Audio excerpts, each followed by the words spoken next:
सोने की सील मिली है। हालांकि सोने की सील नहीं थी, वो सोने कलर का रहता है। तो वो मोटिवेशन जो अंदर से ऊर्जा आती है, वो बहुत अच्छा लगता है जब कुछ सम्मान मिलता है। तो आपको आज सम्मान मिलेगा, तो आप अपने बच्चों को पढ़ाइएगा। पढ़ाई में अगर आपको, मैं कहता हूँ कि 2 वक्त की रोटी खा लेना, थोड़ा भूखे रहना पड़े तो भूखे रह लेना, 2 महीने दारू ना पीना पड़े तो मत पीना, लेकिन बच्चों को पढ़ाना जरूर। अगर पढ़ाओगे तो आपकी पीढ़ियां बदल जाएंगी, आपकी पोस्टें बदल जाएंगी। तो पढ़ाइएगा जरूर और अच्छा शिक्षा जोड़िए। ठीक है बच्चों, पढ़ेंगे कि नहीं? देखो इधर से आवाज आई, अंदर से वो पढ़ेगी, बाकी तो मुझे लग रहा नहीं। पढ़ोगे कि नहीं? पढ़ना अच्छे से। और नहीं पढ़ोगे तो फिर बुढ़ापे में अम्मा जैसे ऐसे मुंह दबाते फिरोगे। और पढ़ लोगे तो ऐसे मंच पे बैठोगे, देखो जैसे सरपंच साहब बैठे हैं, धुर्वे जी बैठे हैं।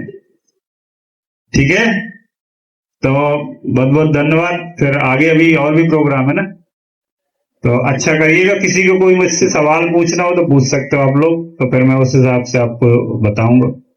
अगर किसी बच्चों का भी डाउट हो तो आप बाद में मेरे से मिल लेना। और किसी को अगर पढ़ाई में कोई सहयोग चाहिए हो तो मुझे बताना, मैं जरूर सहयोग करूंगा जितना संभव हो सकेगा। आपको किताबें चाहिए, आपको कॉपी चाहिए, आपको कुछ और चीज चाहिए, पढ़ाई से रिलेटेड है, तो मैं पूरी मदद करूंगा। मुझे अच्छा लगेगा कि मैं इस गांव में कुछ किसी की मदद कर पाया। और क्योंकि मुझे मालूम है कि पढ़ाई में लगाया गया 2 रुपया भी भविष्य में काम आता है। देखो एक खाना होता है, आप लोग कोदू कौन कौन लगाता है? कोदू बोते हो? बोते हो कि नहीं बोते? अच्छा, धान तो लगाते हो। अच्छा, ये बताओ, जो चावल खा लेते हैं अपन तो सुबह क्या बन जाता है? पच जाता है ना, खत्म हो जाता है। लेकिन वही धान अगर खेत में बोते हैं तो क्या बनती है? जब धान खेत में बोते हैं तो पौधे बनते हैं ना धान के, फिर उसमें धान निकलती है। एक धान के बीजा से मतलब कितनी धान बन सकती है मालूम है? अगर खेत में बो दिया जाए, बनती है नहीं बनती? और उसी धान को, चावल को खा लिया जाए तो एक ही बार काम आता है। ऐसे ही पढ़ाई है। अगर वो पैसा आपने, जैसे वो बीड़ी में 20 रुपए की उनने फूंक दी, तो दोबारा बीड़ी काम नहीं आएगी, धुआं में बन के उड़ जाएगी और राख बन के। फिर तो ये राख समेट भी नहीं पाएंगे बाबा, कि समेट लोगे? लेकिन वही 20 रुपए की अगर एक कॉपी और एक पेन अपने बच्चे को दे देंगे, पकड़ा देंगे, और अगर वो गिनती सीख गया, छोटा बड़ा सीख गया, तो मुझे लगता है वो 20 रुपए आने वाले वक्त में 20,000, 20,00,000 भी बन सकते हैं।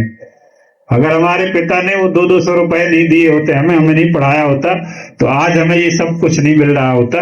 आज मुझे 1.5 लाख रुपए वेतन मिलती है, तो कहीं ना कहीं वो इन्वेस्टमेंट कहलाता है। इसलिए शिक्षा में पैसा लगाइए। अगर आप भूखे रह लेंगे, आप गुटखा सुपारी का ही पैसा बचाकर अपने बच्चों पर लगाएंगे, तो आने वाले वक्त में वो बहुत बड़ा पैसा बनेगा, बहुत बड़ी कामयाबी बनेगी। तो धन्यवाद। आप लोग ज्यादा टाइम नहीं लूंगा क्योंकि बच्चे तैयार खड़े हैं, हम भी उनको देखेंगे। और